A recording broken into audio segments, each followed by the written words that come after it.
আমরা যারাই সাদাকাতুল ফিতর দিয়ে থাকি, সাদাকাতুল ফিতর এটা কিভাবে দিব এটা আমরা অনেকে জানি না দেখে এই মাসালাটা আমরা ঘুলিয়ে ফেলি। সাদাকাতুল ফিতর আমি হাত দিয়ে আপনাদেরকে দেখিয়ে দিই। এই যে এক সা এবং অর্ধ সা প্রায় সময় বলা হয়, এক সা অর্ধ সা আপনি তো কোনোটাই বুঝেন নাই, এই জন্য আপনার কাছে হিসাবটা বারবার গড়বড়ে মনে হয় যে হুজুররা একটা হিসাব দিলে পরে আমরা দেই। আসলে এটার হিসাবটা কি? এক সা মানি, অর্ধ সা মানিটা কি, আর এক সা মানি কি? এক সা মানি এরকম হাতটাকে আপনি এই যে একবার, দুইবার, তিনবার, চারবার। এক সা মানি 4 মুদ পরিমাণ। এই 4 মুদ মানি মুষ্টি। আরবিতে মুদ বলা হয় আর বাংলায় বলা হয় মুষ্টি। আমরা একসময় মুষ্টির চাউল দিতাম, এইভাবে করে আমরা চাউল দিতাম এরকম মুঠ করে। কিন্তু এখন তো আলহামদুলিল্লাহ পাল্লা পাথর সবকিছু থাকার কারণে এখন কে আবার মুষ্টিতে ভরে দিবে। তো এইরকম যদি 4 বার আপনি খেজুরটা নেন, এই 3 কেজি 695 গ্রাম খেজুর নিতে পারবেন। অনেকের পাঞ্জা তো অনেক বড়, আমাদের তো ছোট, আরব দেশের পাঞ্জা অনেক বড়। মোটামুটি তারা যদি এরকম 2টা নেয় তাহলে 2 কেজি না হইলেও 2 কেজির কাছাকাছি হয়ে যাবে। তাহলে যদি 4 বার নেয় তাহলে 4 কেজির কাছাকাছি। এটা হচ্ছে হিসাব, এটা হচ্ছে এক সার হিসাব। তাহলে 4 কেজি যদি আপনি খেজুরের কথা চিন্তা করেন, আজোয়া খেজুরে আসেন, বাইতুল মোকাররম থেকে এইবারই আমি আজোয়া খেজুর কিনছি 1200 টাকা দিয়ে, আবার আমার মধুবাগ থেকে কিনছি 1000 টাকা দিয়ে, সেদিন ফরিদপুর থেকে নিলাম 1000 টাকায়। তাইলে অনেক প্রকারের আজোয়া খেজুর আছে। সৌদি আরবে এমনও আজোয়া খেজুর আছে যেটা 1 কেজির দাম 500 টাকা। 1 কেজির দাম যদি 500 টাকা হয় তাহলে কি দাঁড়ায়? 1 কেজি সমান সমান বাংলা টাকায় 15,000 টাকা। তাহলে 4 কেজির দাম কত আসে?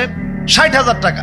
তাহলে একজনের সাদাকাতুল ফিতর যদি আপনি 60,000 টাকা দেন, আপনাকে ইসলাম নিষেধ করবে না। তবে 60,000 টাকা দিবে কে? 60,000 টাকা দিবে ওই ব্যক্তি যে সিঙ্গাপুরে গিয়ে মার্কেট করে, যে মার্কেটে 5 লক্ষ টাকা বাজেট করে তার এক সন্তানের জন্য। তিনি সামাজিক স্ট্যাটাস অনুযায়ী তিনি 5 লক্ষ টাকা দিবেন। 5 লক্ষ টাকা মার্কেট যেরকম করছে 60,000 টাকা এরকম সাদাকাতুল ফিতর দিবে, অথবা কম বেশি দিবে।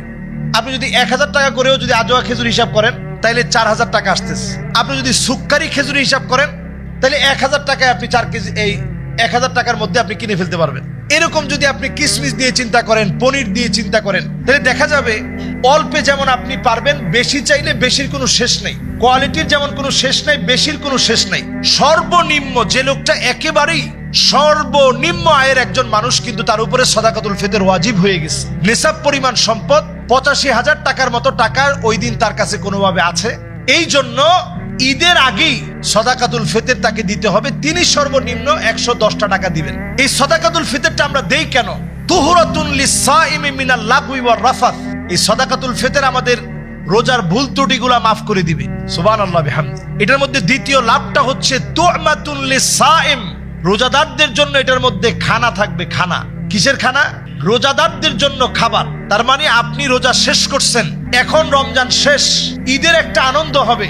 এই আনন্দের সময় আপনার টাকাটা দিয়ে সে যেন কিছু একটা কিনতে পারে। কিন্তু আপনি এমন টাকা দিলেন 110 টাকা, এটা দিয়ে 1 কেজি গোশত হবে? আমাদের দেশে তো 1 কেজি গোশত দূরে থাক, 1 পা গোশত তো হবে না।